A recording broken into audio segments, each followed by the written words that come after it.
I want to thank you all for coming. My name is John Hess. I'm a senior lecturer here at UMass Boston. I've been here since 1988. I teach English, and for the last 8 or 10 years, also American Studies. I want to thank University College for sponsoring this lecture, in particular Dean Philip DeSalvio and the number 2 in command, Dennis Maxey, sitting right there trying to pretend that I can't see him. It's wonderful for University College, which soon is to change its name to There you go, College of Advancing and Professional Studies. We work closely with them, and Dennis is a friend, and Phil is a friend. It's been wonderful. Also want to thank the Office of International and Transnational Affairs with Un Suk Hyun. Uni has been a great help. And finally, the Satan Educational Foundation. I've given you all a brochure, and you saw the slideshow, perhaps, all except Rajni, who came a little bit late. Satan has brought Cha Cha Tak here, and also has sponsored the studies of Ang Tun for the second time. He's here at the McCormick Institute, McCormick Graduate School, I should say these days. No longer Institute, right? McCormick Graduate School for International Policy Studies. And I've given everyone a brochure about it. I'm a board member. I'm the vice chair of the Academic Affairs Committee of the Satan Educational Foundation. I hope you'll consider supporting us. The way we'd like to set it up is I'll speak for 10 or 15 minutes briefly. We'll go through some background of Burma. I'm not sure what people know. I presume they know very little. So we'll go through some of the background, then Cha Cha Tak will speak, and I'll let him tell you who he is for another 15 minutes or so, and then Ang Tun will speak for 15 or 20 minutes, and then we'll open it up for discussion from everybody. Okay, and we'll answer any questions that we can. Actually, they're the ones who will answer them, and I'll act as the moderator. So once again, thank you for coming. So I'll do this as quickly as I can. I had to borrow these glasses. I left my glasses at home, and so if they look a little feminine, it's because they are. They're from Joyce Morrissey, who's the administrative person in the honors program. So either that or I'd be like this. So this is Burma. As you can see, it's strategic location. There's a new book out by Tant Min U, which is called Where China Meets India. And where do they meet? It's Burma, so it's quite strategically located. Myanmar, largest country in Southeast Asia. Most people don't realize it. The coastline, well, you have to look at the next map. It's the 40th largest country in the world. This place people have never heard of. This is another map. And here's that coastline. You can see it, right? Quite interesting. This also breaks it down into the different states, they call them, that make up Burma. And many of these are ethnic, states are drawn around ethnic groups, which we'll talk about in just a couple of minutes. So there it is, quite strategically located.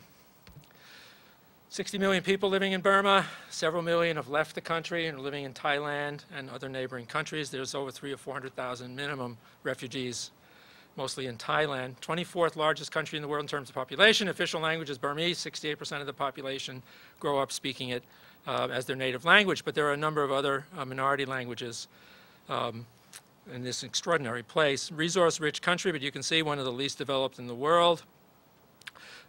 Greater Mekong sub-region, so on and so forth. 190th, just about at the bottom, ranked by the World Health Organization. So the nation has it needs some work done. It's resource-rich, but again, one of the least developed. I did that already, didn't I? Okay, central government, whatever its form, state of civil war. 89% of the population is Buddhist. Ang Tun is Buddhist.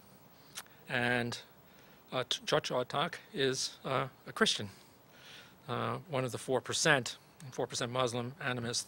Briefly, government recognizes 135 different ethnic groups in Burma, many of them with their own languages. The Bamar, the main group, 68% of the population, which we said, 8 major national races, Kachin, Kaya, Kayin, Shin, Mon, Bamar, Rakhine, and Shan, and they can correct my pronunciation, as I'm sure they will. This just shows you, this is a nice graph to show you, okay, very, very quickly, the different groups. This is a climate map and topography map of Burma. I think you can see it. The highlands, the mountains at the top, the Himalayas, okay, and then the Irrawaddy River Valley, the green runs straight through into the delta here. I'll mention the delta in a little while. The recent trouble with the Rohingya is out here. There. Okay. I don't have my glasses on, so I can't see as well. Not my regular ones. And you may know of George Orwell's book, Burmese Days, and the famous story, Shooting an Elephant. Woolwang was the city. That's the Burmese spelling of it. Okay, briefly. Climate, monsoons, up to 200 inches of rain. Can you imagine that in the coastal regions? Straight through the delta where we saw it. Dry zone gets up to 40 inches, that's dry. In the highlands, average temperature is 70 degrees, but in the summer, in particular in the delta, this is year-round, the average reason is temperature is 90 degrees, 32 degrees centigrade. It gets hotter than that, and it's very, very humid. Highest point, I'll show you a picture in a minute. Ikakabo Razi, 19,295 feet. Climbed for the first time in 1996. Major rivers, the Irrawaddy, Tonlin, and Sitang. Capital is Naypyidaw, founded in 2005 at a tremendous cost, well over $1 billion to build it. Plus they took something like 80,000 people off the farms and forced labor to build it. Quite extraordinary, the military dictatorship. Largest city is Yangon, 6 million people. Mandalay, second largest, as you can see, 900,000. There's the mountain. It's forbidding, eh? Looks like Mount Washington to me. Burma used to be an important area, as you can see. British conquered Burma between 1824 and 1885. Resistance continued, crushed in 1890. More and more, the Burmese culture is Anglified. With this British colonial system, it was part of India for a long time, until the 1930s. And you can see there was resistance, nationalist resistance by 1900. British made concessions, allowed Burma more autonomy. Student strikes, very, very important in Burmese history. And then also the monks, again, very, very important, was a kind of national insurrection in the 1930s, which the British put down. The foundation of nationalist groups like the Student Association and the We Burmans Association. 1936, Aung San becomes quite well known. The second university strike at Rangoon University leads to the formation of the All Burma Students Movement. He was expelled from the university, and then he moves and becomes a nationalist politician. He's important because he's the father of Aung San Suu Kyi, whom you probably have heard of. I asked my honors classes who had heard of Aung San Suu Kyi, and no one in the class had heard of Aung San Suu Kyi, which stunned me. So 1937, you can see, separated from India, given its own government. 38, general strike. Many people have the fiction, I think partial fiction anyway, of the British Empire as this benign, wonderful, civilizing force. Some of you may know what they did in India, and you don't agree with that, because you know about the famines and the Sepoy insurrection and the rest. A wonderful book called Late Victorian Holocausts by Mike Davies. You can take a look at that. Mike Davis, I should say. Take a look at that. Extraordinary book. Anyway, they shoot and kill 17 at a demonstration led by monks, and this becomes National Day Remembrance. It should be of remembrance. Aung San, he actually forms the Communist Party, but he moves around quite a bit. And they were very sympathetic to the Japanese. And they go to study in Japan, and they study military tactics from the Japanese. Why? Obviously, the Japanese were Asian, and the colonists were European. Colonizers, I should say, were European, sometimes colonists. Okay, and you can see the army, Burma Defense Army. The Japanese becomes clear. They form the anti-fascist organization. It's actually much more complicated than this in any event. And they start negotiating with the Allied forces. January, at the end of the war, there's some question upon the part of the British what they're going to do with Aung San, because he was involved in some possible murder during the war. And Clement Attlee and some of the British wanted to have him tried and executed, but he was so popular and so important to the Burmese people that they couldn't do it, and so they dropped the charges against him. January, in London, Aung San negotiates an agreement with the British, the Attlee-Aung San, Attlee-Burma Treaty, and allow an independent union of Burma. Aung San, it appears, will easily win the first election and become the president, or prime minister, I should say, when he's assassinated with some members of his cabinet, including his brother-in-law, Martyrs' Day, which is a major, major event in Burmese history, because he apparently was the one who could have unified everything. And then he's dead. So January 1948, the first government comes into existence under the socialist, Takin Nu. Early years, again, lots of instability, particularly among the ethnic groups, but also communist insurgency, the Red Communist Army, the White Communist Army, and other groups, believe it or not. And also the northern part of Burma was occupied, where it meets China, by remnants of the Kuomintang, especially after they lost the Civil War. Hundreds of thousands of them occupied the northern part of Burma into the 1950s, before they were finally asked to leave. There is a strain that runs through Burmese history of very strong anti-Chinese feelings, which now the United States, Aung Tun will speak more about this, perhaps is exploiting, because China has been in there for some years, developing Burma, and now as part of our Asia strategy, right, to isolate and surround China. Okay, so you can see instability. The UNU government is overthrown. 1962, Ne Win, a coup, the Union Revolutionary Council, okay. July 7th, more than 100 students killed by government forces, hundreds arrested. 1964, all dissent outlawed. And so Burma remains a military dictatorship from 1962 until, what, 2009, I guess 2010, when they had the elections to 2010. And one of the most brutal military dictatorships in the world, similar to North Korea, I would think. And it becomes isolated. It isolates itself from the rest of the world deliberately. The new government, again, calls itself the Burma Socialist Program Party. They change the name regularly. They pass a constitution, but nobody votes on it. Ne Win retires in 1981, but essentially he continues to rule until 1988. Why 1988? In 1988, they had tried a series of top-down economic reforms. It was a disaster, severe rice shortages, discontent, crisis levels. It looks like the government and the whole social order is going to collapse. And indeed, the student demonstrators, students so often provoking so many of the events that happen in Burma, particularly the protests, joined by the monks, civil servants, workers, even some of the police force actually join. The government reacts. They wait a couple of months, and then in March and June, they attack. And more than 100 students and others were killed while they were demonstrating. This is, you'll hear, the reason I mention this is the 88 generation, which Aung Tun will speak more about. The 88 generation is very, very important in Burmese history because it's really the first of the great groups that agitate for democracy, and they suffered tremendously. Many of them recently got out of jail. They've been in and out of jail. Many died in jail, as we'll see, and were tortured as well. Again, August 8th, another hundreds of thousands. It doesn't stop people. They continue to demonstrate. And so September, another military coup. They get rid of Ne Win and established the State Law and Order Restoration Council, okay, responding with force. As many as 10,000 people were killed. Some estimates are higher, some slightly lower. Many thousands imprisoned, many tortured. Indeed, torture becomes an institution, according to Amnesty International, in Burma, where it has remained until quite recently. In 1989, the name of the country changes from Burma to Myanmar, and I forget the whole thing. It's the Union of the Peoples of Myanmar, something like that. So the SLROC changes its own name. Well, actually, it backs its own group, the National Unity Party. And they decide that they're going to have elections because they think they're going to win and that the people love them. They're in for a shock. So the National League for Democracy is formed. Aung San Suu Kyi, the only daughter of Aung San, becomes the, she returns to Burma from her time in Britain at Oxford, where her husband, who's British, was teaching. And she becomes the symbolic leader, of course, and then, in fact, the real leader of the National League for Democracy, the NLD.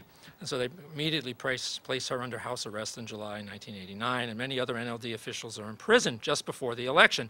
Nonetheless, on May 27, 1990, they do have an election, which people are shocked at how free it was, mainly because the military dictatorship thought it was going to win.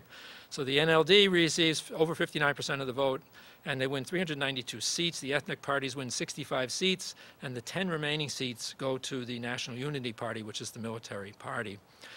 So the junta recoils. They still have the power. They control the military. And they decide that the election was not for parliament, but in fact, even though it had been advertised for parliament, but for a constitutional assembly that might rewrite the Constitution. And they begin an even more severe repression. Many of the arrested, again, the NLD members, they do die in prison. This time, many others flee and go into exile. And in 1990-2000, the repression intensifies. Thousands more jailed and so on. In 1992, Tan Shui takes over and becomes the head of the government, where he will remain until 2010. Ethnic civil wars continue and intensify. In Burma, they have the longest ongoing ethnic civil wars in the world. Been going on for more than 4 decades, 5 decades. I mean, it's really quite extraordinary. And they're still going on today. Aung San Suu Kyi has said that to solve the ethnic problem is crucial for the future of Burma. 1995, Aung San Suu Kyi, she had received the Nobel Peace Prize in 1991. She was released from house arrest, but forbidden from leaving Yangon. In her motorcade, that is, not motor days, was attacked in Yangon. A number of people were killed, I think about 17. So the SLROC becomes the SPDC, right? Sound like communists, don't they? All changing their names to alphabetical soups, right? So sanctions established. The Western nations established sanctions in the early 1990s. They're extended and intensified in 1997 by the United States, and in 2000 that should be by the EU. We know the effects of sanctions. They had a tremendous effect on Burma. We know that they not only affect the government, but they affect the people. Some of you may remember the famous discussion over the 500,000 Iraqi children who were killed under U.S. Sanctions in Iraq. And when Secretary of State Madeleine Albright was asked about that, she said, "We think that's a price worth paying." So the sanctions, right, of course not. But the sanctions were still in effect until quite recently, and some of them are actually still in effect, but they've been released since the, we'll see in a minute, the democracy.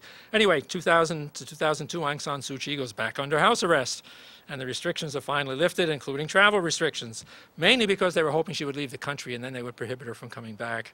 But she didn't. Why? Because her husband had cancer and her 2 sons were not allowed in the country. They were in England, but she did not go back, and her husband died before she could see him again. They begged for a humanitarian visa to allow him to come and see her before he died, and they refused the visa. Anyway, her motorcade was attacked. She was going to the countryside. 70 people were killed, and a mob of over 200, 500 people attacked her. They were all military people. Organized by the military. She's confined once again as a result of this, and another severe crackdown is initiated. 2005, Naypyidaw, the new capital, opens in 2006, and Aung can probably talk about that if he wishes a bit, how much money was diverted and sent there. Really quite extraordinary. September 2007, August, I'm sorry, new protests for democracy occurred, this time led by Buddhist monks who were highly regarded in Burma, really as sacred objects.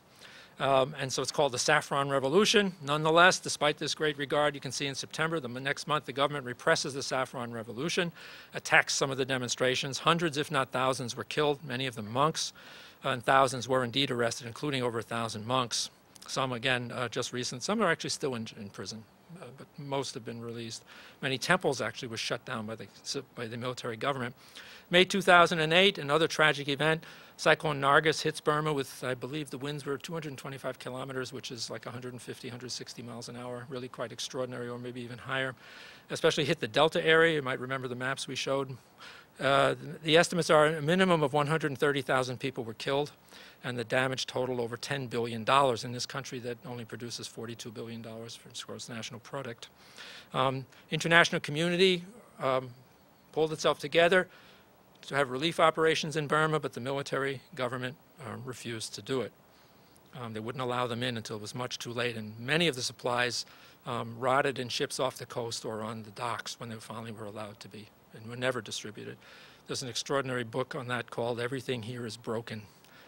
It's by an English woman, Australian I think, but I forget her name now, Emma something or other.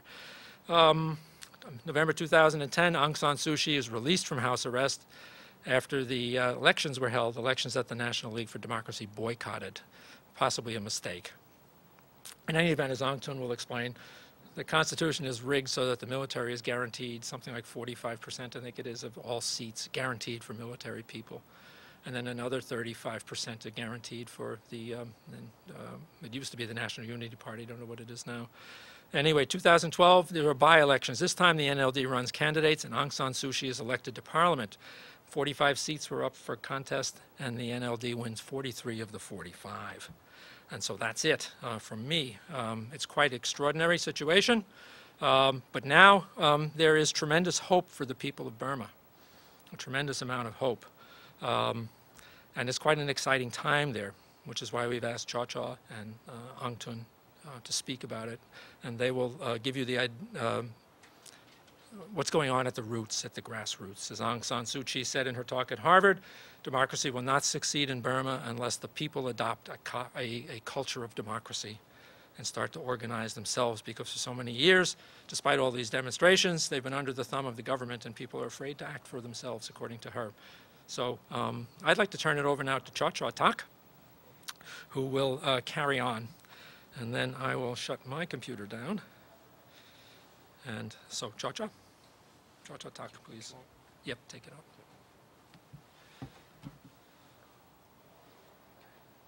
Go ahead, Chaw Chaw. This is a smooth transition, as you can see. Well, first of all, I would like to greet in Burmese, Myanmar, Microphone. There's a microphone. No, this is all right now. Yeah, if you're going to stand there, you just choose that one. So, do you need this? No, it's okay. So again, Mingalaba, and Um, it's working with it. Okay.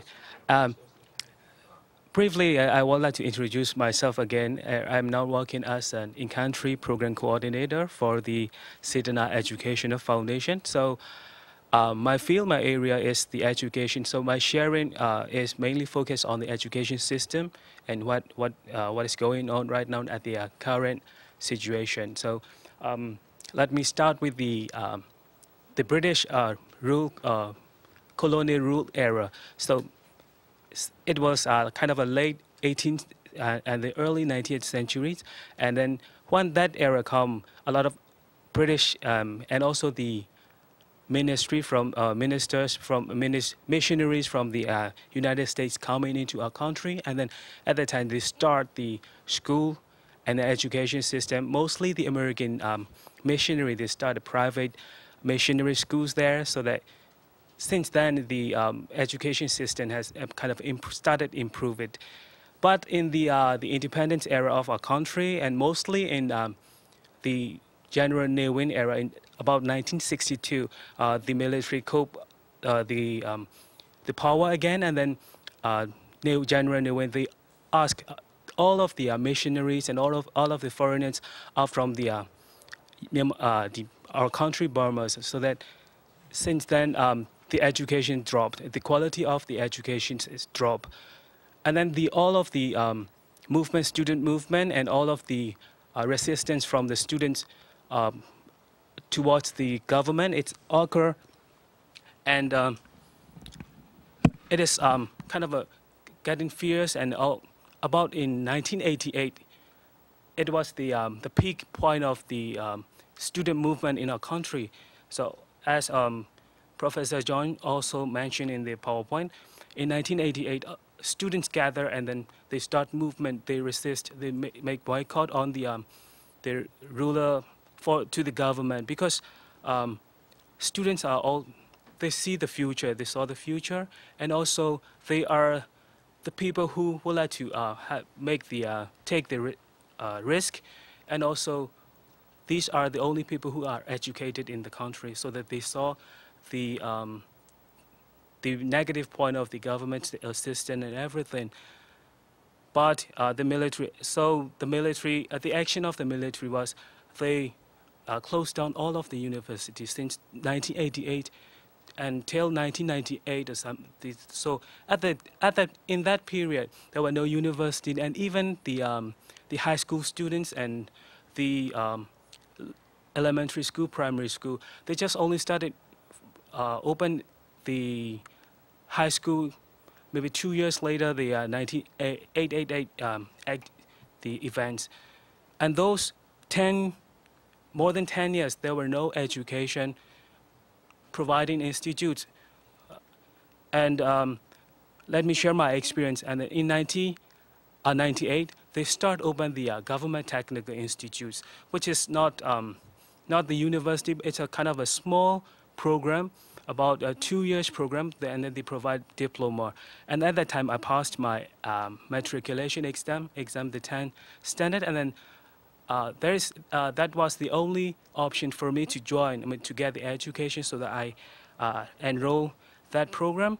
And I had to travel far away from my country, because at that time the government, they relocated all the schools and everything far away from the cities, because they are so afraid the students gather there and start the movement again. So I had to travel so far away places, and in the Shan State, and then I enrolled the program, and I took electrical power as my major there. The problem was there was no electricity in that time, and there was no facility in the workshop lab. So whenever I do the practical time came, I just go there, clean the rooms, clean the campus and everything. I got the enroll attendance, and I went back home. So after 2 years, I got the certificate, the diploma certificate from the that program, Government Technical Institute, without any knowledge, any education. It's just a certificate. And between that time in 1998 to 2000, they reopened the university. But with cautious, they reduced the time frame from 4 years to 3 years. So you can get the bachelor degree within 3 years. And also they started introduce the distant learning program, which is seems like very good for those who do not have the time and everything. But there were no at that time there was no internet and everything. We need to submit. We submit the assignment through the post and everything. But problem again is just only 10 days before the exam, the distant education, exam. You can there was a lecture before only 10 days. And you go to the university, sit in the classroom.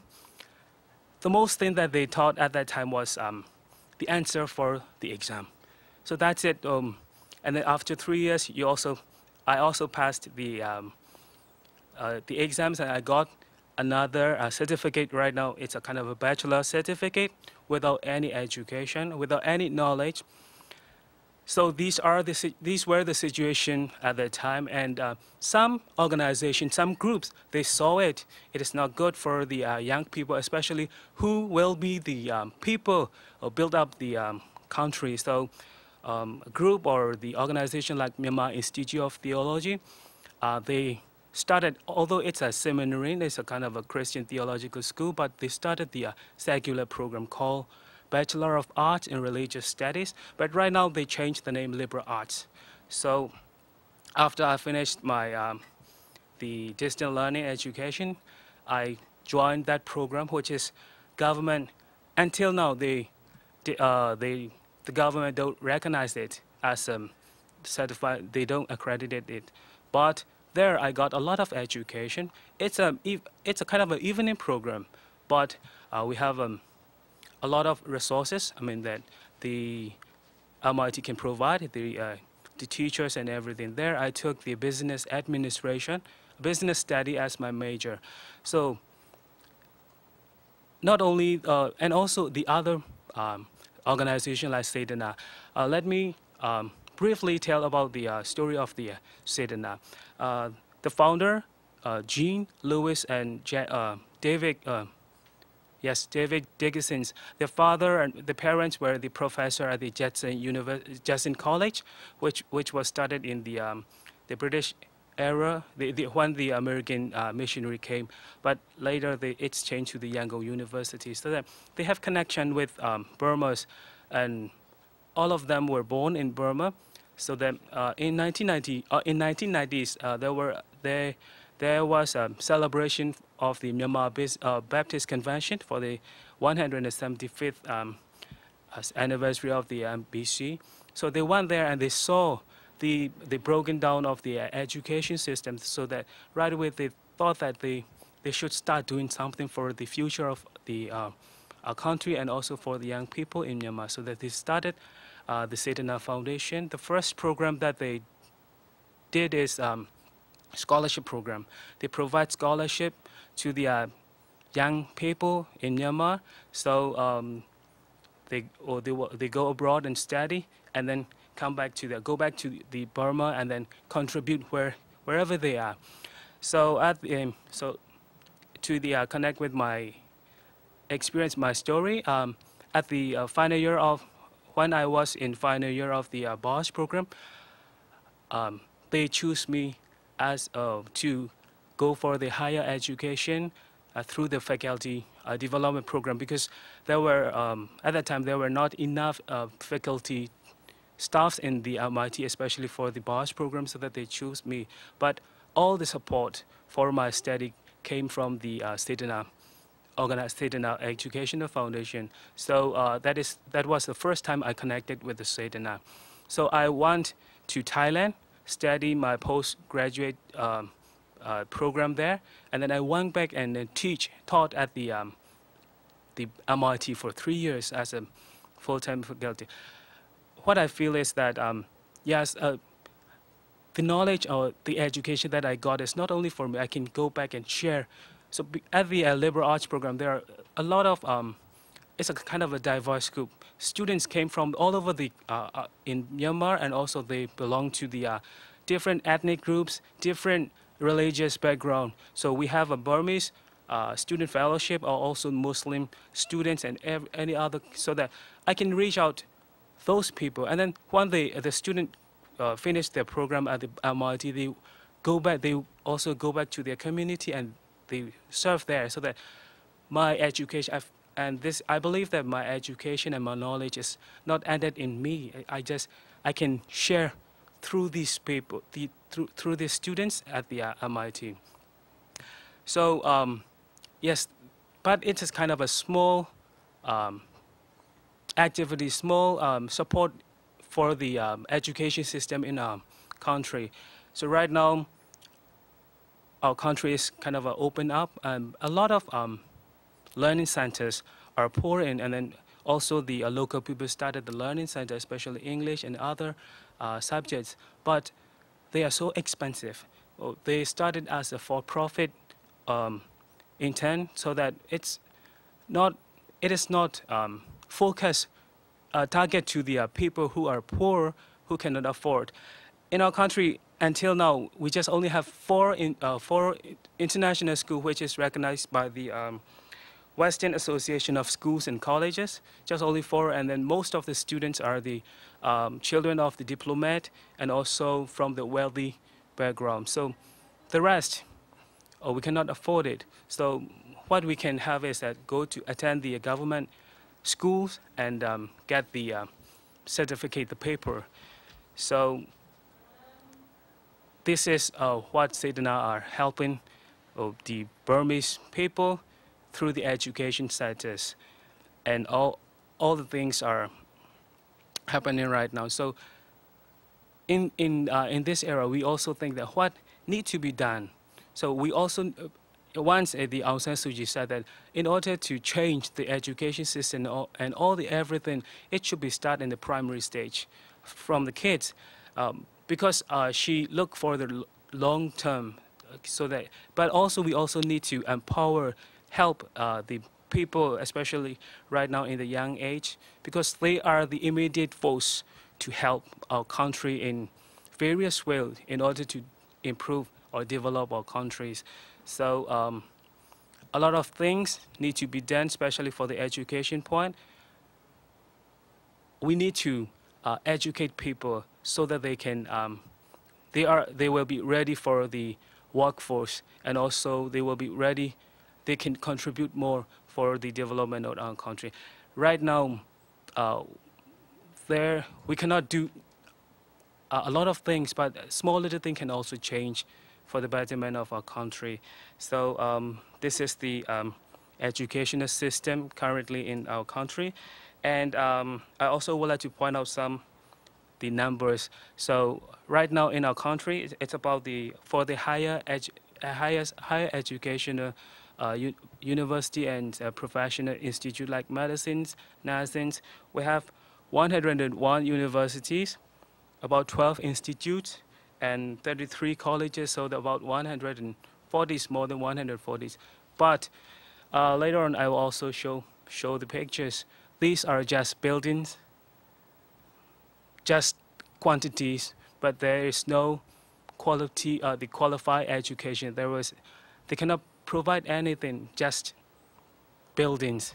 So a lot of things need to be done. And this is the picture of the students in our country. Mostly they are in the primary and secondary school. The uniform that we wear is white and green. And these children are in the primary school. Probably this is grade 1, grade 2. You can see that in rural parts we have school, but sometimes it is very poor to have a school, so school without walls. And also in some schools, just only one teacher. The teacher has to teach all the classes, which means grade 1, 2, 3, 4. So we also don't have the enough resources, the teachers. And this is, see that the technological university in Myanmar. The buildings are so great, so beautiful, but there's no facilities, or not enough teachers, And students just go there, spend their day, and that's it. This is the one of the medical institutes in Yangon. And the graduation events in our country, there were always 2 graduations ceremony in per year, especially for the distant educations. We also have kind of a monastic education in our countries. Here we can see that the young man, but the monastic education is also is a vital places for those who are living in a rural part. And these are the Sedana learning centers in here. The one thing that Sedana Learning Center is doing right now, and it also stands as a unique point, is we're not only teach, we also help them to think critically, analytically, and everything. So currently we have 2 learning centers in Yangon and 1 in the Jiangdong, which is, we can say, that regional center. And the future plan of Sedana is we are going to expand our regional center, because right now a lot of opportunities are in the cities, but for those who live in the rural part, they don't have it, so that we are planning to reach those people and then help them gaining education. So this is my part, so about sharing a brief of the education systems and also based on my experience. Thank you so much. And then Go On Tun will continue sharing about the, okay, thank you. I just wanted the Okay. first slide. Who were those people? Oh, they are, give me that. These are the people who live in the rural part, studying studying at the, I just took it from one of my friends' pictures. And students, yeah, and also with their uniforms. Thank you. Yeah.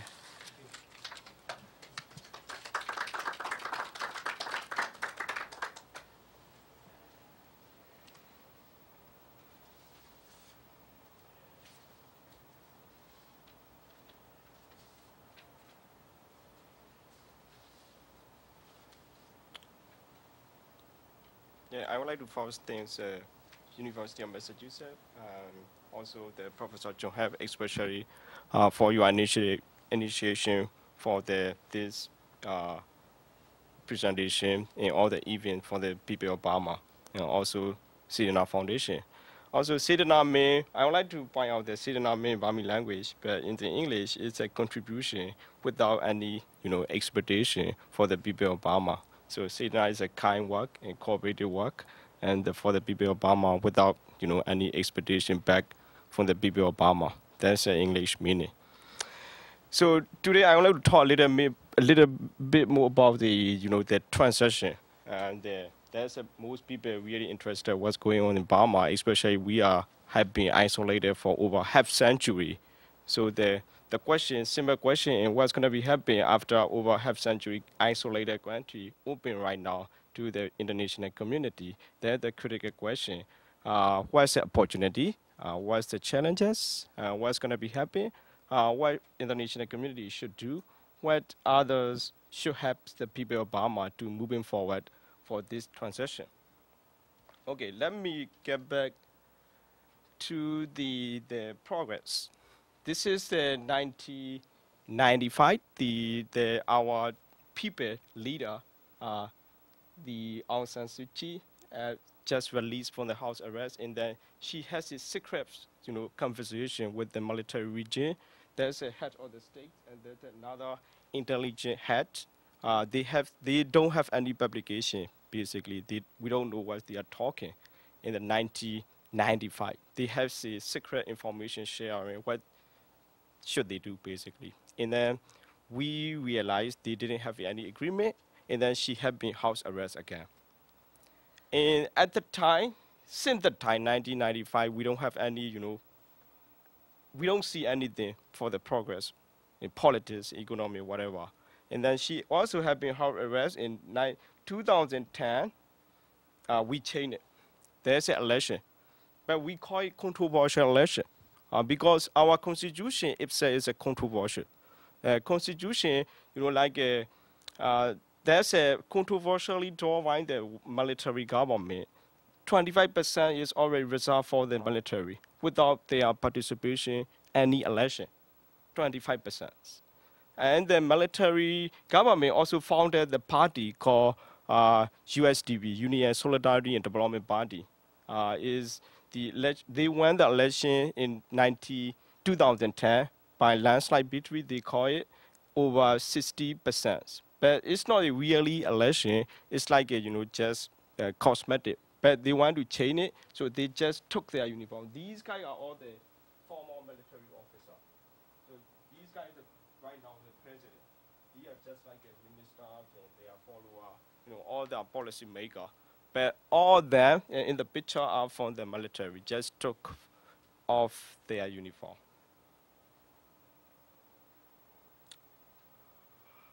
Okay, in then the 2010 election, Aung San Suu Kyi, after the 2010 election, Aung San Suu Kyi just relieved from the house arrest. And then she boycotted the election because she doesn't like the constitution. People doesn't like the constitution. We don't like the constitution. So we boycotted the election, and then the government moved forward by themselves. And after 2010 election, Aung San Suu Kyi have relieved in house arrest, and then she agreed to participate in the by-election. There's not a general election, by-election, that she has to contest like 45 seats. Or the total parliamentary seat, there's over 1,600 seats. So she only have to compete like 45 seats. So she decided this is a national reconciliation, the first step. So we were, cooperate with the government for moving forward. So she participated. There's an election, 2012 election, by-election. These are already national for democracy, Aung San Suu Kyi party. So they voted.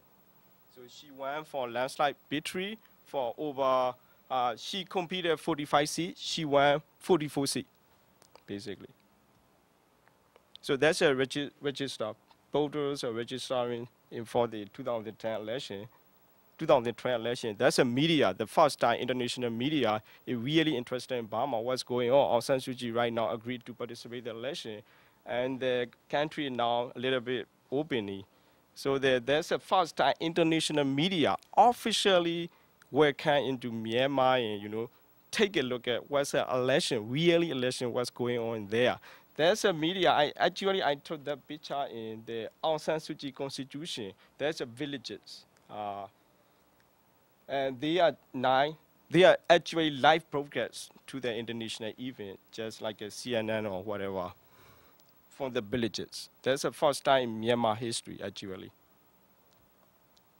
Okay, and then she won the election, as I said before, 44 seats out of 45 she contested. But unfortunately, she faced these guys in the parliament because they already have the, at least 25% seat on the total parliament. So she now facing these guys. What should she do, basically? So historically, Aung San Suu Kyi came here for first time and then talked with the President Obama for lifting the sanction. So we now lift the sanction, basically. That's the first time for Aung San Suu Kyi, democratic leader, to came here and talk directly with the President Obama. But also, we don't know what they're talking, basically. That's a secret information also. So that's what I'm talking right now. The picture, all the picture are the policy making process and really politics at our level. So what's going on at community level? That's also interesting right now. That's a community level. So the Professor John has talked like that in 2007 we had a saffron revolution, monk protests against the government, and most of monks, arrested and killed in the spot, basically. So right now in 2012, the monks also protest the government because they demand their rights, actually. And then right now they don't kill it, they just negotiate it right now. So that's a little bit changes. What changes? There's a change right now. So the media is covering right now. You see the media is taking picture, everything, recording what they're talking. And also the media, actually, I'm a journalist, so I'm really interested in media. And then, the Myanmar newspaper is the exile media, live in, based in India for over 20 years. So they produce real information inside the country by various means. So Myanmar came back in here in Myanmar, and then the first, that the demonstration picture is right found on the pages. That's a real changes inside the country. So right now we have lifted the notorious over 20-year censorship, pre-censorship. Pre-censorship means if you want anything like academic or any, opinion piece or whatever it is, you have to submit to the government, and the government take a look at it. They don't like it, they cut off everything. So your paper is nothing. So that's called the pre-censorship. So the government abolished the pre-censorship for like 2 months ago. And that's a paper first time they published the demonstration picture on the front page. That's a historical changes, what's going on in Myanmar. Well, there's a demonstration right now currently happening in Yangon. The lawyers protest against the government peacefully, we call, because these are educated guys, and then they demanding like we have been colonized British for over 100 years, so we have a colonial buildings and architects in Yangon, even they are so old. So that right now government trying to privatize there's space and buildings and something like that. So the lawyers want to be have his heritage for the country. So they against the government policy and non-protest in Yangon. So there's also ordinary people, the workers, garments workers, protesting against the government for minimum wages. They don't like the minimum wages. Minimum wage right now like less than $1 per day, basically. So they protest, they peacefully protest right now. So there's a community level. This picture is also interesting because there's a village level. In the villages, small villages in Upper Myanmar, the farmers, they founded like a union, small union, in their villages, and they demand their rights, basically. So previously, if you take a look at the Myanmar history, we can't do it. So that's a big changes, even at a village level. So the community level, policy level. And they're also protesting against the government in the Upper Myanmar, the mining company, because the mining company is now, they're doing their business in the area. That's affected environmentally and, the village areas and something like that. So the villagers, they don't like it because that's affected negatively their livelihoods and environmental and everything. So they demand their rights against the government. That's a community level. Okay, that's a picture that's happening right now in Myanmar. If you take a look at the Myanmar politics right now, there's a legislation slide. USDP, Union Solidarity and Development Party, that's a government party, over 60% taking over in the parliament, 25% already reserved. And the rest is the NND, National Left for Democracy, and the other democratic forces. This means the ethnic minority party. So if you want to change constitution, if you don't like Myanmar constitution, if you want to change constitution, you need at least 75% approval of total parliamentary member. So if you take a look at this picture, over 60% is USDP, 25% military. The rest is like less than 25%. So you can't change constitution basically. But there's gonna be another way of changing the constitution. That's you had to organize the people by people force, people power. That's gonna be so dangerous at the current state basically, because the military is still in power, even though they are a little bit backward. So that's going to be dangerous situation though. So we are now in constitutional crisis. In the regional parliament, also the same thing, over 65% is, the USDP government body, 25%, the rest is others, minority forces there. But interesting thing is, Chin in Rakhine states, that's an interesting thing. Kachin is a border area of India, Rakhine is a border area of Bangladesh. They took like over democratic vote, I mean opposition vote took like over 45% of the parliament. So they have certain power in the regional parliament, but they can't do anything because they are not educated, basically. So they are not educated, they don't know anything, they don't know how to write the law, they don't know how to ask for their rights, the parliamentary rights and people rights, something like that. So they just, have a coffee and talk that 50 minutes and then finish their parliamentary session. That's a regional parliament in Myanmar. So what's a union parliament done so far?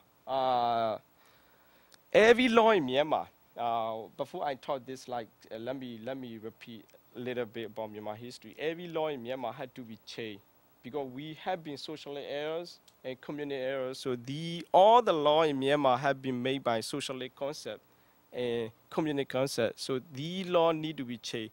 The power to change the law is in the hand of the parliament. So the especially union parliament.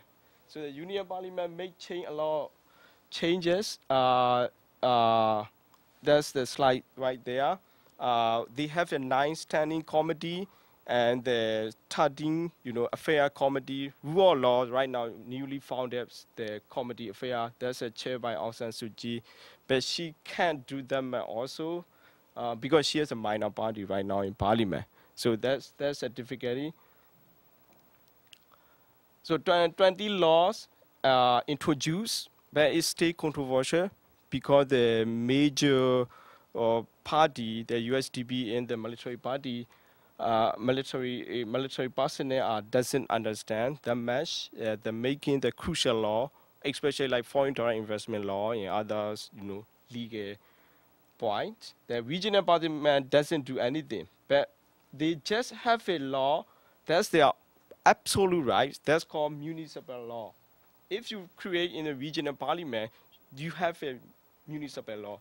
That means you can have a rights, 100% right to collect tax, municipal rights.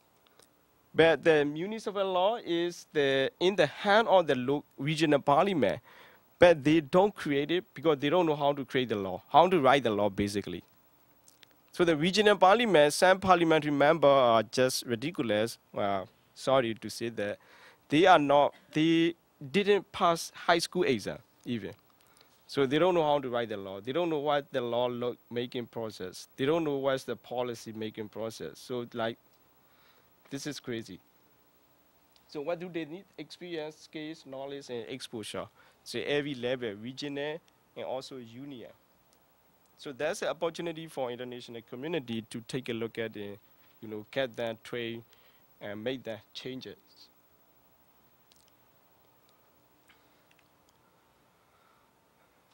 So what we're talking right now is do the government have really desire to change the current government? Do they have really desire to make the changes? Yeah, they have desire because they want to call themselves like the new government.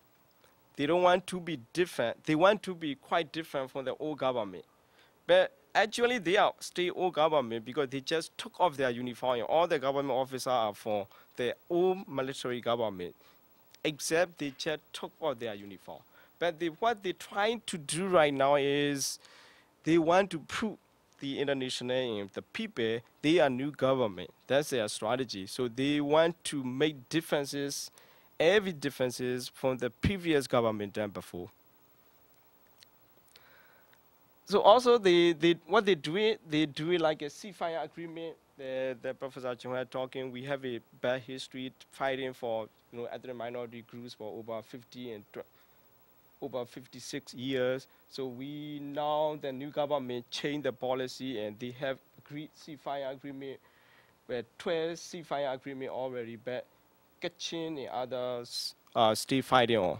Especially Kachin states, the northern part of Chinese border area, we have an intensive fighting daily. That we have over 100,000 refugee, internally displaced people in the Kachin states, especially border area of China. So that's an interesting thing because the other side, we have a ceasefire with the other ethnic minority, but Kachin, we don't have it. right now. We can't have it right now. Know the weakness of the other party. Government know it because even Aung San Suu Kyi party, they know their weakness because they had just found it. They had just trying to restructure themselves. They are just relieved from the prison, basically. They don't know what's going on and what the people think about that. So they know their weakness. So they take advantage of that. So the 2015, we's gonna be another general election. That's gonna be really, really challenging for the country, also for the opposition side. What I'm talking is why it is challenge is interesting because they have a ceasefire, 12 ceasefire already. If we don't elect this government again, this ceasefire will be broken again. And then we were starting point. We will get the starting point, fighting again. And then what's going to be happening after that? The military will be taking over again. Because they will say we don't have the stability, political stability. So the only military can solve the stability. So we're going to take the power. So that's an interesting thing they are doing right now for the challenges for the people and also for the opposition. That's a judiciary equipped review. Still, we don't have anything yet. Corruption and red tapes everywhere. The judges, they are not educated. Basically, they're just waiting order for the government.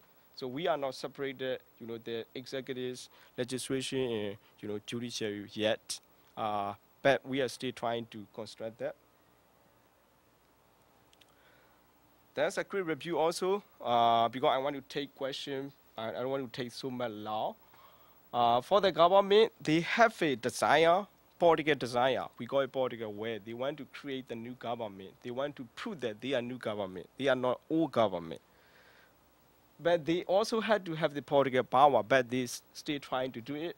For the parliament, they have a political ambition. That means they want to create a lot of good laws, and that's benefit the people generally, but they still lack the opportunity and lack for human resources. And all the parliamentary members are so old, coming from the mostly villages. Some of them, most of them even don't know how to use internet. So that's a parliament. That's a union parliament. So if you don't know how to use the internet, how to create the law, basically, no, it doesn't make sense. But that's a reality. What's going on the regional and union parliament. Even they have desire, they have still limitation, so much limitation. So the opposition doing is right here. They want to have it. They really have political desire to make changes, better changes for the people, and also they want to get the political power. As I said before, they have so many big challenges for 2015, especially like ethnic minority group. There's government right trying to have a ceasefire. So because the ethnic minority represent like over 50% of the total population. There's a lot of votes, basically. So the opposition have to do is, they have to take their position and doing like the government. They had to, the prior government, had to negotiate with the ethnic minority and do something for them and, get their power. Otherwise, it's going to be risky. The setback of the opposition is that the opposition party also, the party member, the policy maker are also so old, and the outdated idea, some of them like what I see is 90 and 91 years old. So these guys are also, don't have any good idea and fresh idea. They're talking like, the images, the reputation, not talking really policy making process. So the people doesn't understand what's going on. Or we like democracy. Of course, I like democracy. You like democracy. Everybody like democracy. But tell me exactly what do you want to do. That's a policy thing, but they never talk about it because they don't have any specific idea what to do, what to say. So because they also updated. So the military is the taking over the power since 1988 officially, but they still getting the strongest. Absolutely, because we can't deny it. Even they took off their uniform, the military camps and every powers, the order, executive order is still in the government hand, and we don't know what's going on happen. And also what I said before, like ethnic minority sensitive issue, there's a 2015, 2020, 2025. It's a dangerous situation for the Myanmar if we don't do anything. Uh, Another interesting story right here, who is in charge, basically. We don't know who is the commander-in-chief in the Myanmar military right now. Previously, we know that's a Tan Shui, senior supreme leader, is a military guy who is a commander-in-chief. Right now, that we have a new commander-in-chief, but we don't know what's he doing. Who is controlling who, you know? That's a basic structure. We don't know what's going on, who order is coming from who, and what's going to be happening. So we are now, previously we know there's a black area, there's a white area. We are now facing like a gray area. Black is less and less, white less and less. Right now we are having in the gray area who is doing what for what. We don't know yet. So that's a dangerous, and also the opportunity for especially international community to take, you know, advantage of that and get something done. That's the economic data. If Myanmar really want to change right track, they call it, that's gonna be the happening. We were like, you know, 7-8% annual GDP growth, and the middle class will be booming in 2013. That's a Asian Development Bank's ADB estimated officially, and but we still facing multiple, you know, constraints and risk. Crony taking over, that's mean like we have crony capitalisms, government relative, and there are, you know, SAMs and dollars are taking over every markets and business opportunity. The general people over representing like 85% is getting poorer and poorer. So that's ADB economic data. We have a strategic location in the northern part, the China over 1 billion population. In the, you know, southern part, we have India like over 1 billion population. We are in the strategic location, the market opportunity right there, but we still try and figure out what to do next. There is an opportunity is the United States and Western government lift the economic sanction. So even economic sanction lifted, we still facing what to do, what direction. So everybody talking about you had to go to the right direction. So my question is, what's the right direction? You know. So there's a data, the 1 out of 4 are poor compared with the ASEAN country. So we are poorer than, you know, the Cambodia, basically, even Laos. So if we want to move forward economically for the sustainable development, we need that mechanism. So I don't want to say too much because we had to take the question. That's an interesting slide also. The Myanmar is the center of the Asia. Asia is the center of the economic community. So that's an opportunity right there. And another slide, sorry. Strengths, opportunities. Asians, especially China, India, our neighbor is rising. We have a strategic location. The reform is going on. And the rich endowment, that's mean natural resources. We have a good natural resources. Our natural gas has to life for 3 billion per year. So that's a great opportunity. But constraint here, mostly human resources. We don't have human resources. That's making the really workable policy for the people. So that's a strength and risk in right there.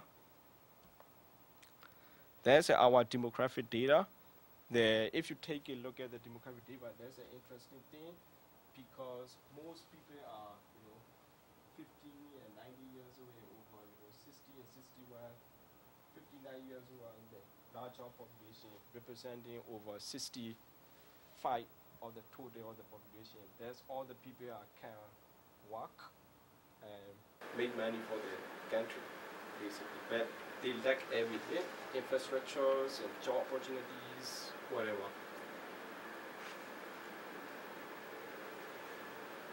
So the people, what I said before, the last slide, demographic data, we have 95,000 villages that representing here 75 of population, over 75% of the total population. So the strategy, development strategy right here, how we can be trained there for work, and how we can then just get the work, and how we can push them like a democratic changes, because these are young guys. And they want to have a good education, quality education, that's it. And they want to be professional. They want to be, like a writers. They want to be do something business that make for their family good living. But the infrastructure, education, financial, everything is broken down. So there's a challenges here. So there's a Myanmar challenges. So there's a last slide. 2015, what's going to be happening? The people generally, what should we do? So I have talked, the challenges and opportunities, the government what they're doing, and also opposition what they are doing. So what's going to be happening? The election, 2015, 2020, 2025, the people, should we do and what should we do? And also political parties, should we form another big political party or not? Because we saw it's an opposition party weak. What's going to be happening? And also the institution, we don't have institution basically. We just have one institution, that's a military institution. Other institution is broken down because government intentionally made them broken down. So then what's going to be happening? The institution, what's going to be happening? The ethnic minority, others, Kachin, Kaya, Kenyan, Chins, what should they do also? They should form the political party and take part against the government, or what should they do? We don't know. And also structure, policy making structure, we don't know also. And also the social humanitarian aid, that's kind of thing we don't know yet. We have so many questions here. So 2015, 12, and 25. We can't answer any question yet. So every question is still remain an answer. So what's Burma is going on? That's a good question. We have so many questions ourselves, and we asking ourselves, and we are trying to solve ourselves. Okay, let's take their question. Okay, we'll answer any questions that you may have. Can you turn yours off so we can close this down? Okay. I'm going to turn the lights on for us. Okay, thank you very much again. Any questions? Anyone? Very simple question, and I haven't found a clear explanation of what the appropriate name of the country. Is it Myanmar or Burma? Oh. I always like to call a country by what the people would like it to be called. Yeah, not only you, but also you are senators. 4 senators came visit in Myanmar in 2011, late 2011. They did have a press conference, including one senator is Senator John McCain. 2 senators called Burma, 2 senators called Myanmar. So I, a journalist, I call them, what do you prefer? So all 4 senators, they don't have any good answer. So 2 call Burma, 2 call Myanmar. No.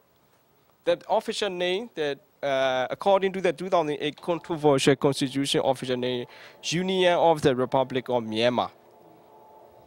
But nobody called it.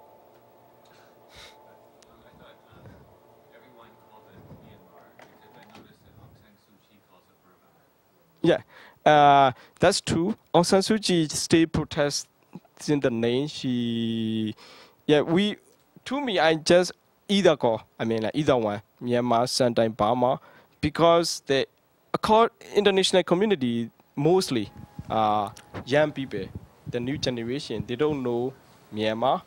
They also don't know Burma. So I need to introduce like I come from Myanmar, sometimes I come from Burma. Yeah. Oh, so So two questions. One is just to sort of pick up on this whole name confusion, that because Aung San Suu Kyi doesn't call it Myanmar, it's her protest against sort of the junta regimes calling it Myanmar. She Yeah. wants to call it Burma. Yes. So sort of one question is that. And the second question is, given that, Burma, Myanmar, is in such a strategic location for India and China, are you finding that India and China are sort of trying to bring in the young people of Burma to their countries to educate them so that they will have some influence on the future leaders of Burma? Do you want to? For the country name, the Aung San Suu Kyi protests the country name because since 1988, governments have military coups and takes over everything and change the name. So she doesn't recognize everything there's a military government doing, so that she doesn't recognize still right now. For the India and China, that's an interesting. India doesn't have any interest, serious interest in Myanmar, basically. They are just watching what's the next steps, and sometimes they're interested like a business, not like a political changes, social movement. China interested everything in Myanmar, especially like the military. They not train the civilian people. They invite the military personnel and train their army, especially like ethnic minority, Kachin, that are now then still fighting, or more the Kachin leader are trained in the Chinese army. Senior guys, they speak Chinese very well. They are just like Chinese guys, and they live like a Chinese style, Chinese living style. So they can speak Chinese, Kachin language, and also Burmese. So because they train in Chinese army for like 20 years and 15 years, something like that. So I also would like to add a question at the answer of the Amtu. Yes, due to the strategic location of our country, the Indian and China very close. I mean that we are the neighboring country. But like Guangtu said, they have, especially India, they don't interest much. But for China, yes, basically mainly for the business purpose. They have a lot of investment in the country, and also almost all of the resources like natural gas, the timber, and everything goes to the China. But not in the educational path. Mostly the Burmese people who go out from the country and attended mainly in Thailand. So that mostly they go Thailand for the education. But for the purpose of business, everything more related to the China. Yes. You have to remember there were 50 years of sanctions, not 50 years of sanctions, but 30 years of sanctions, right, which prevented the Western nations from investing in Burma. So there was a vacuum, and the Chinese filled it. They were not interested particularly in democratic rights and so on and so forth. They were interested in their own strategic interests. And according to the book, Where China Meets India, large parts of Mandalay, which is the second largest city in Burma, and a lot along the border, everything is now in Chinese, and Chinese businessmen are buying everything up, and women. And so large sections of it now, they're Chinese language stores and so on and so forth. China also has other strategic interests. They need an outlet to the Indian Ocean. And so they're building ports and rail and the natural gas pipelines down to, where is it in, what's the one? Yeah, right. And there's been some resistance to that. The Burmese people, from what I've read and understand, are very nationalistic. I think it was the end of the Second World War, I believe it was. They essentially kicked out all the Indian businessmen who dominated so much of Rangoon as an ethnic thing. They kicked them out, and they've also done the same with China at various times. So there's an enormous amount of national resentment among the Burman majority, in the southern part of the country, about the Chinese. And that has spilled over. So we had the Myitsone Dam at the top. People were able to stop that. It was, and very often the Chinese projects, from what I understand, and you can correct me or not, the Chinese are there they're kind of rapacious. They don't give the Burmese people back very much. You saw some of the labor strikes that Ong Tun was speaking about. According to the Irrawaddy News and other reports, most of those are against Chinese-owned businesses. Yep. Who pay minimum wage or less. So there's this enormous amount of resentment. And now the United States is also trying to establish direct relations with the Burmese military. They've invited them now to a series of training exercises with the Thai government to try to wean the Burmese military away from China. It's interesting that at the time when Hillary Clinton was in Burma, the military leaders of the Burmese army were in Beijing. Yeah, there's also the military relationship between Burma and China. Interesting, very sad story for the people of Burma, because the Burmese previously, not right now, especially like in 2007, the saffron revolutions and people crept down that kind of situation. The military government go to the China and also taking their suggestions and advice. What should they do? Because they have the power in the United Nations Security Council, that's kind of thing. And also another thing is, whatever the fighting between ethnic minority party and the government troops, they go to the China, military government go to the China, and the Chinese government say like, oh, we will provide weapons and guns and monies and system, whatever, especially Kachin. Fighting with the Kachin. Also Kachin army, the same thing, because Kachin leader also train Chinese army themselves. So they go to the China. Also Chinese government saying like, oh, we will provide weapons and guns and money and technical system, whatever you need, just fight these Burmese guys. We don't like it, something like that. Also the same talk with the Burmese government. So we are just fighting under the control of the Burmese Chinese army. So Chinese army absolutely taking over advantage of the two sides and play the game on the politically.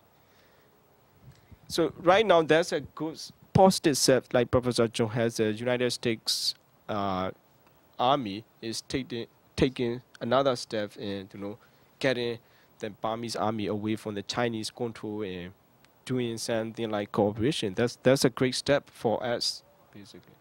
I should add one other thing, which is that many of the resources, the jade, the timber, the copper, and the other resources are in the ethnic territories. Yeah. A good part of it right along the Chinese border. So when it comes to developing those resources, China is certainly in the driver's seat to a certain extent there. And those are also the areas where people are in conflict with the central government. So it's really quite an extraordinary situation.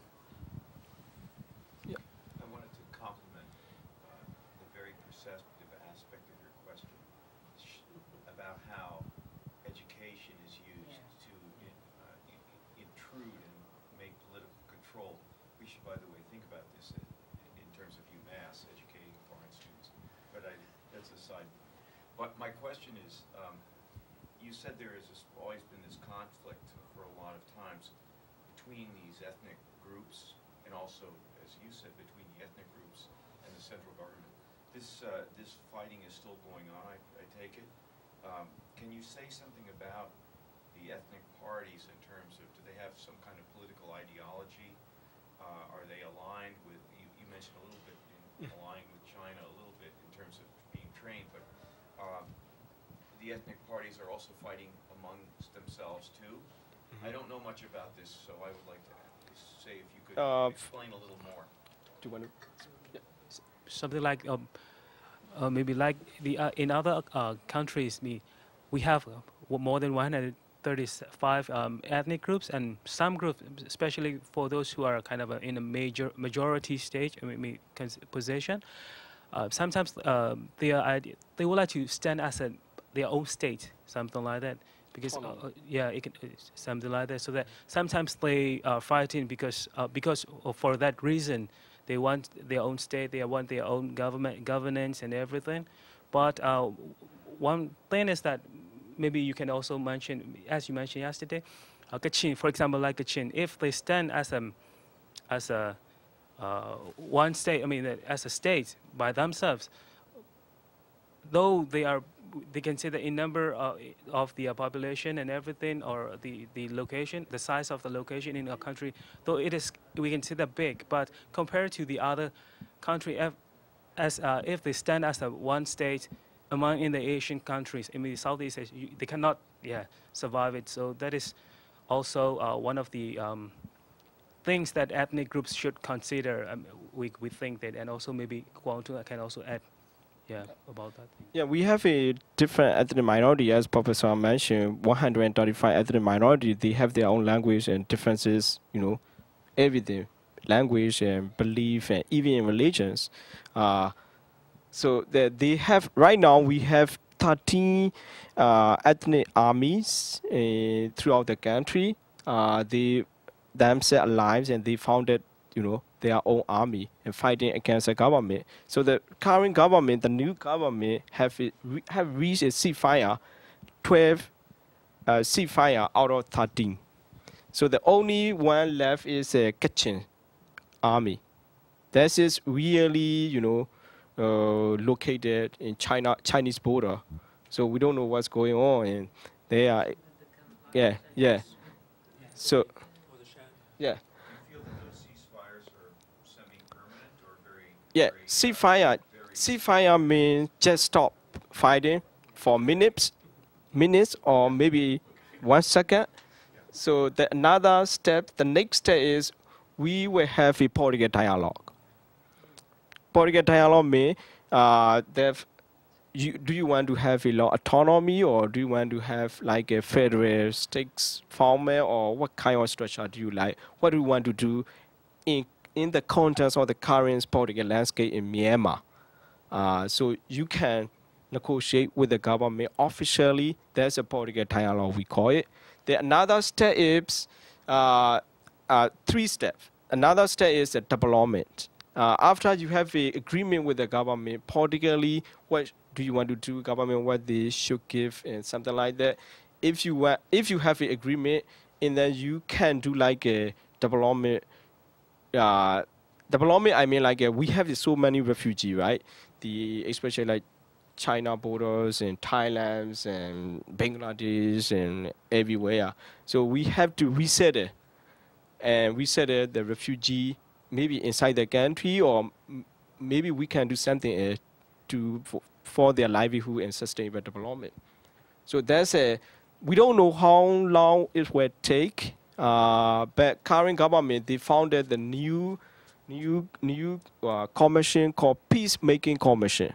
So the Peacemaking Commission, endorsed by the president, is now making the process. First steps, ceasefire. Second steps, political dialogues, and third step, development. So we just have first step, like we not succeeded yet first step because the one Kachin army left. So after that, we will have a political dialogue. Yeah. It's also, if you look at the United States, before it was the United States, when it was North America and it was settled, you had 350 different languages spoken, and so many different Indian nations, called Native American nations, First Nations.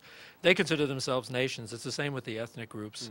And it was very hard for these independent Native American nations to unite. Pontiac's conspiracy, Tecumseh, a couple of others. They couldn't do it. And to a certain extent, that's what occurs in Burma. So the politics tends to be ethnic. That is concerned with establishing a national identity. Now, whether that's socialist or whatever, there tends to be a lot of sharing, but there's also a lot of poverty. In terms of the government, it's in the government's interest, if it wishes to develop the country, to come to some sort of ceasefire. They need to establish an infrastructure. They don't even have a financial infrastructure right now, right? No. There are no ATM machines. You can't exchange money. You have to bring cash, so on and so forth. So they need to establish these things, and then to bring Western or other countries, companies in from other nations to develop these things, there must be a ceasefire. So they're hoping that it's a confluence of interests, exactly what Ang Tun was saying, that will allow for these things, and it becomes a mutual win-win for all of them. The question will be, of course, with crony capitalism that you have there, who's actually going to get the money? Also, in some of the ethnic territories, there's a major drug trade, which helps finance some of the military stuff. So. Also, the interesting thing is even the second step, let's say the government gives the political power, the regional government. Okay, where you can take care of your set resources and whatever. You can make your own decision for your ethnic minority groups. Even the government say like that, they cannot do that much because they don't have any capacity and skills and ability because they have been isolated themselves and they are just refugees, and, you know. So that's kind of things as the minority group. So even government give the full authority, I mean full political power, they can't make it happen. So there's an opportunity for the international community and the other development agency to take look at and then train them to be future political leader of the ethnic minority group and, you know, sustainable development for their autonomy state if the government approve. Okay, we're almost at the end. Maybe one more question. Anybody? No. Thank you very much. I should say one thing about Satan Educational Foundation. I passed the brochures out. If you didn't get one, please get one. One Angtun's point, and especially Chok's point, was that we price the education lower so that the cost of the education for the pupils, we charge them 30% of what the cost is. And we're a small foundation. We don't have a lot of money. So anything that you can do, just spread the word. Please consider us. And our money goes a long way there, although inflation is killing us over there. The money that we had doesn't go so far as it did before. We do educational, yes, all in Burma, but also sometimes bringing students here. One of the difficulties we're facing, not difficulties, it's a good one. It's a good challenge we're facing is that our board in Burma, we have an American board and one in Burma, the Myanmar Advisory Board, MAB, and they've decided that with the opening of the country with the new democracy, quasi-democracy, however imperfect it is, that we should be focusing our efforts much more in-country and expanding the regional learning centers that you supervise, basically, into other ethnic areas. And we're outside the university structure, but we do provide an essential service. And we don't call them Satan education, English instruction anymore. It's Satan certain learning centers because we're expanding beyond just English. Here at UMass Boston, we have a tremendous opportunity. I've been working with a number of people through University College, which helps sponsor this, and also Office of International Transnational Affairs. Thanks to we have Angtun here. We're hoping to start some exchanges where we can send some of our faculty there to instruct teachers there how to teach English, for example, as a foreign language, and so on and so forth. So if we do start to get these programs in there, please, we'll be asking you all for your support and backing on it. And anything you wish to do for Satana, please do. So thank you very much. Thank you very much. Thank you.